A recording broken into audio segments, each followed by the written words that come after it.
Welcome to shake tutorial. आज हम start करेंगे NCERT example number 1.12। An electric field is uniform and the positive x direction for positive x and uniform with the same magnitude, but in the negative x direction for negative x it is given that E is equal to 200 I cap Newton per coulomb for x greater than 0 and E is equal to minus 200 I cap Newton per coulomb for x less than 0. A right circular cylinder of a length 20 cm and a radius of 5 cm has its center at the origin and its axis along the x-axis, so that one face is at x is equal to plus 10 cm and the other is at x is equal to minus 10 cm. What is the net outward flux through the each flat face? अब इसको हम question को समझते हैं कि ये पूरी language है क्या। देखो सबसे पहले बोला है electric field is uniform. Electric field क्या दिया है यहाँ पर? यूनिफॉर्म दिया है। यूनिफॉर्म दिया है मतलब इलेक्ट्रिक फील्ड क्या है यहाँ पर? कांस्टेंट है। इस बार हमारा इलेक्ट्रिक फील्ड कांस्टेंट है, यहाँ पर इलेक्ट्रिक फील्ड चेंज नहीं हो रहा। दूसरी चीज, and in the positive x direction for the positive x uniform with the same magnitude, but in the negative x direction for negative x it is given that कितना दे रखा है ये जो इलेक्ट्रिक फील्ड है वो यूनिफॉर्म है और कितना दे रखा है ये E इज इक्वल टू कितना 200 I cap newton per coulomb, ये दे रखा है electric field for x greater than 0। मतलब x क्या होना चाहिए? ग्रेटर देन 0 होना चाहिए। मतलब x ग्रेटर देन 0 का मतलब क्या है? x positive. x क्या है? Positive. And E is equal to minus 200 and E is equal to कितना है? Minus 200 I cap newton per coulomb for x less than 0। x less than 0 मतलब क्या है? ये निगेटिव डायरेक्शन में दे रखा है ये इलेक्ट्रिक फील्ड, ठीक है। अब उसके बाद right circular cylinder of length 20 centimetre. एक सिलेंडर है, सर्कुलर सिलेंडर है और उसकी लेंथ कितनी है? 20 सेंटीमीटर। तो ये मैंने यहाँ पर सिलेंडर बनाया है, इसकी लेंथ कितनी है? 20 सेंटीमीटर एंड रेडियस 5 सेंटीमीटर। इसका रेडियस जो होगा, इसका ये फ्लैट, ये सर्कुलर फेस है, इसका ये फ्लैट फेस, इसका रेडियस कितना है? 5 सेंटीमीटर। तो r इज इक्वल टू कितना दे रखा है यहाँ पर? r is equal to 5 centimetre. यहां से इसका एरिया भी हम निकाल सकते हैं। और उसके बाद 5 centimetre at the origin and at axis along x axis so that one face is at x is equal to plus 10 centimetre. अब ये यहाँ पर इसका दे रखा था ओरिजिन 0 0, तो अगर हम प्लस 10 सेंटीमीटर अगर चलते हैं तो ये हमें वन फ्लैट फेस मिल जा रहा है, और अगर इधर माइनस 10 चलते हैं तो ये हमें दूसरा फ्लैट फेस मिल रहा है। इसका मतलब ये है, ठीक है, ये मतलब हो गया। अब पूछ रहा है what is the net outward flux through the each flat face. ये इसके दो फ्लैट फेस है, एक तो सिलेंडर का ये फ्लैट फेस है और एक ये फ्लैट फेस है। तो ये कौन सा है? इसको मान लेते हैं हम राइट फ्लैट फेस है ये, और ये कौन सा है? ये है लेफ्ट, ये लेफ्ट फेस है। पूछ रहा है कि what is the flux through the side of the what is the net outward flux through the each flat face. इससे कितना फ्लक्स पास हो रहा है और इससे कितना पास हो रहा है। अब देखो जरा इसको समझो, यहाँ पर ना हमें बहुत कंफ्यूजन होता है। ये इलेक्ट्रिक फील्ड इन्होंने दिया है, एक तो दिया है 200 I cap newton per coulomb for x greater than 0। देखो यहाँ पर इन्होंने डबल इंफॉर्मेशन दे दी। x ग्रेटर देन 0 का मतलब भी क्या है? पॉजिटिव x एक्सिस है, ठीक है, मतलब पॉजिटिव x की तरफ ये दे रखा है इलेक्ट्रिक फील्ड इस साइड का। और क्या दे रखा है? 200 I कैप। मैं इसको कैसे लिख सकता हूं? 200 इसको क्या लिख सकते हैं? I cap into Newton per coulomb. ये I कैप का मतलब क्या होता है? ये जो है यूनिट वेक्टर होता है। यूनिट वेक्टर मतलब प्लस I कैप जो लिखा गया है, इसका मतलब होता है x डायरेक्शन में, इसका मतलब होता है पॉजिटिव x डायरेक्शन। तो पॉजिटिव x डायरेक्शन कौन सी है? ये वाली है। तो मतलब इलेक्ट्रिक फील्ड कितना दे रखा है इन्होंने? इधर इलेक्ट्रिक फील्ड दे रखा है ऐसे। इलेक्ट्रिक फील्ड कितना दे रखा है? इलेक्ट्रिक फील्ड दे रखा है 200 न्यूटन पर कूलम। आई कैप सिर्फ डायरेक्शन बताता है। पॉजिटिव आई कैप है तो क्या है? एक्स डायरेक्शन में है, प्लस एक्स डायरेक्शन में, ठीक। तो यहाँ पर हमें आई लिखने की जरूरत नहीं है क्योंकि मैंने यहाँ पर क्या लिखा दी? डायरेक्शन इसकी दिखा दी कि इस साइड है, ठीक है। फिर उन्होंने दिया है E equal to minus 200 I cap newton per coulomb. तो इसको क्या लिख सकते हैं? इसको लिख सकते हैं 200 इसको क्या लिख सकते हैं, माइनस आई कैप न्यूटन पर कूलम। ये माइनस निगेटिव आई कैप क्या दिखा रहा है, ये शो कर रहा है माइनस एक्स डायरेक्शन में। इलेक्ट्रिक फील्ड किधर है, माइनस एक्स डायरेक्शन में, तो माइनस एक्स किधर चल रहा है, ये इधर चल रहा है, तो मतलब इलेक्ट्रिक फील्ड किस साइड है, इलेक्ट्रिक फील्ड है इस साइड है।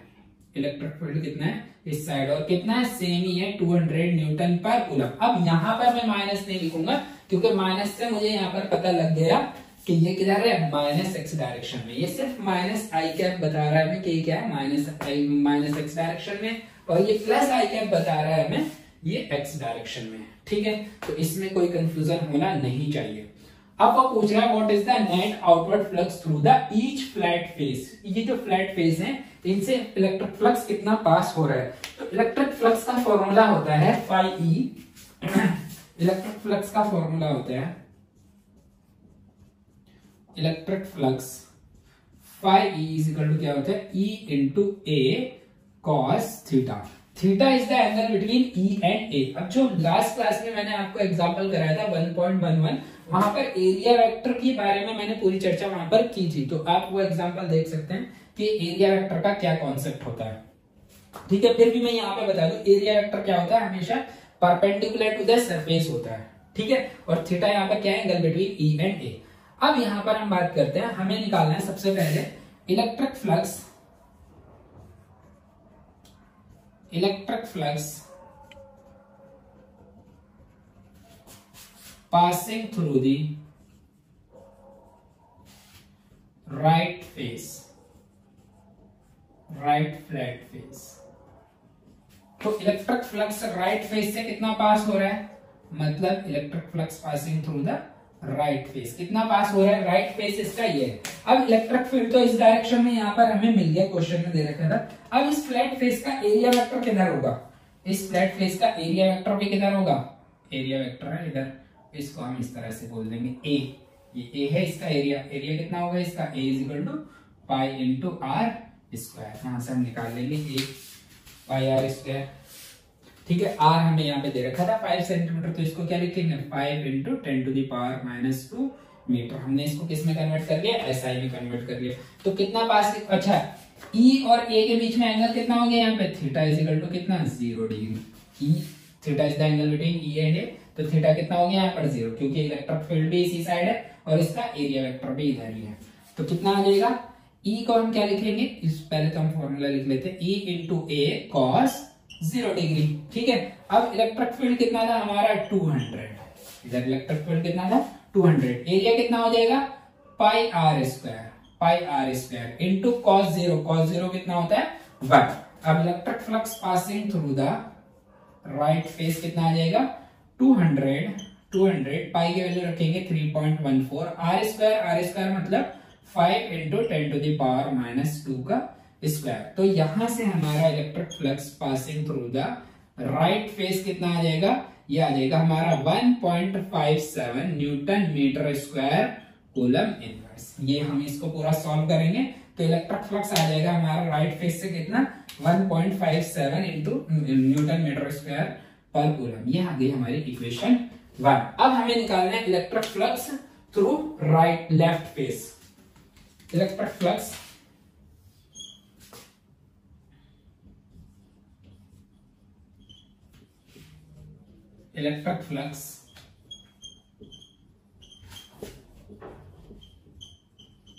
Passing through left face.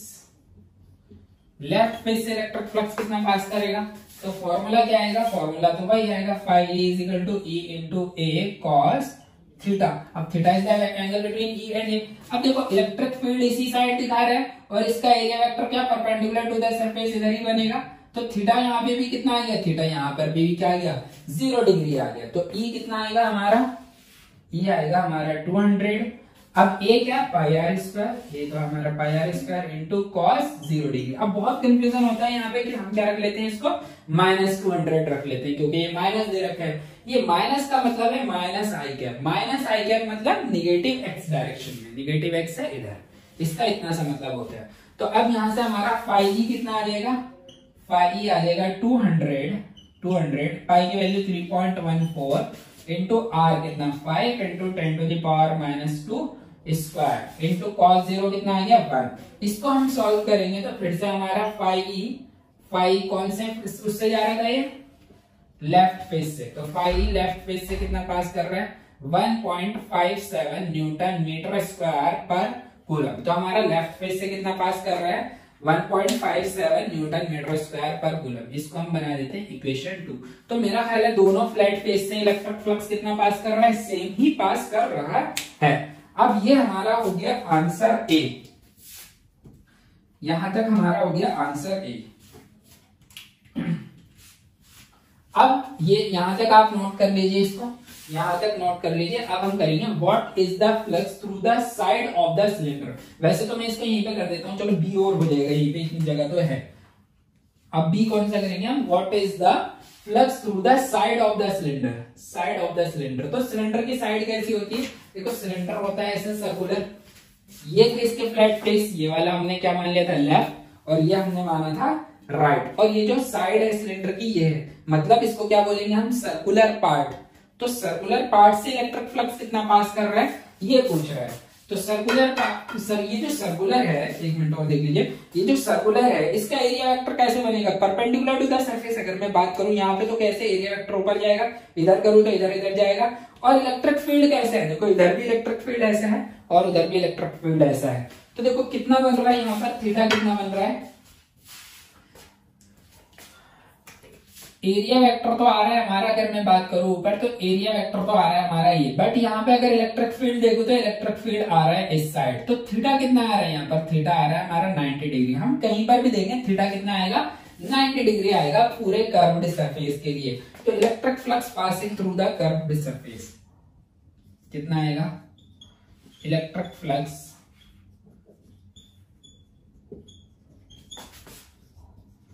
Passing through curved face, तो कितना आएगा, जैसे हम फॉर्मूला लगाएंगे phi E into A cos theta.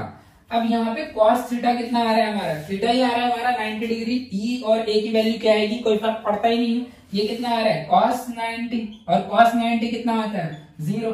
तो फाई ई कर्व्ड सरफेस से कितना आ रहा है, फाई ई कर्व्ड सरफेस से आ रहा है हमारा 0।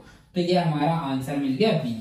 अब हम करेंगे what is the net outward flux through the cylinder. Net outward flux कितना जा रहा है सिलेंडर से, तो मतलब राइट फेस से कितना गया, लेफ्ट से कितना गया, और इसके कर्व्ड सरफेस से कितना गया। तीन ही तो फेस होते हैं सिलेंडर पे, ये लेफ्ट और राइट और ये कर्व्ड वाला। तो तीनों का हम क्या कर देंगे, ऐड कर देंगे, तो हमारा क्या आ जाएगा नेट आ जाएगा। फिर हम क्या करेंगे, what is the net charge inside the cylinder, ये करेंगे। तो तब तक के लिए मैं इसको कर देता हूँ रफ, इसको आप नोट कर लीजिए।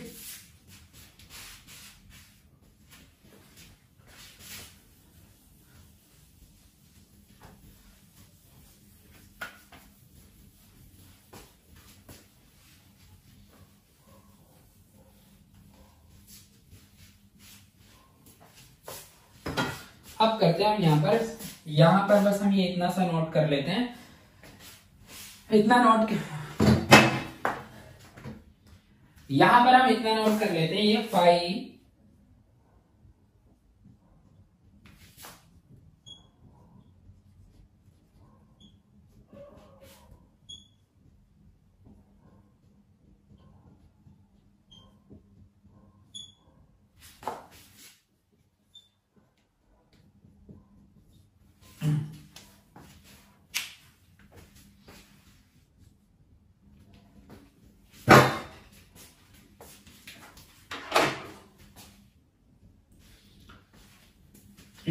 ठीक है। अब हम करते हैं सी।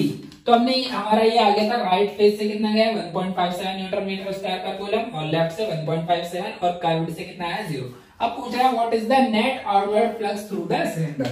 तो net outward flux through the cylinder कितना आएगा, net outward flux through cylinder.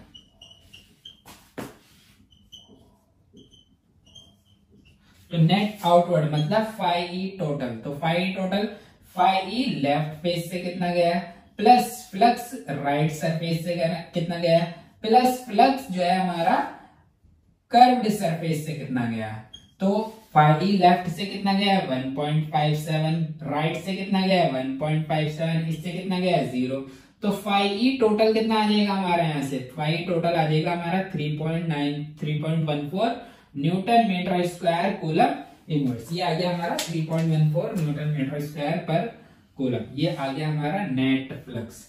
ठीक है, अब ये हमारा सी भी डन हो गया, सी भी आंसर हमारा आ गया। अब हमें करना है D, what is the net charge inside the cylinder. तो अब हम इसको किससे सॉल्व करेंगे, ये करेंगे हम by Gauss theorem, by Gauss theorem. तो गॉस थ्योरम क्या कहती है, फाइव ई टोटल कितना फ्लक्स पास करेगा, Q इनसाइड अपॉन में एप्सिलॉन नॉट। ये हमने गॉस थ्योरम पढ़ रखी है। तो यहां से हम Q inside is equal to कितना आ जाएगा, Q inside is equal to 5E into epsilon naught. तो Q इनसाइड हम यहां से निकाल लेते हैं, क्योंकि 5E कितना आ गया हमारा, टोटल कितना पास हो रहा है 3.14। तो 5 की वैल्यू रख देंगे हम 3.14। एप्सिलॉन नॉट क्या होता है, परमिटिविटी ऑफ फ्री स्पेस, तो इसकी वैल्यू होती है 8.85 into 10 to the power minus 12। तो ये हम इसको हम क्या करेंगे, अगर सॉल्व करेंगे तो इसकी वैल्यू आ जाएगी हमारी Q inside is equal to 2.78 into 10 to the power minus 11 coulomb. ये हमारा आगे यहां से इसका आंसर। तो ये हमारा आंसर हो गया, क्या कौन सा है, ये हमारा हो गया डी आंसर, ये हमारा हो गया था सी आंसर, और ये हमारा आंसर था बी, और ये हमारे आंसर थे ए। तो इस तरीके से ये हमारा पूरा क्वेश्चन सॉल्व हो जाता है। अब जो है हम यहां से इसके क्वेश्चन एक्सरसाइज के क्वेश्चन सॉल्व करेंगे। ठीक।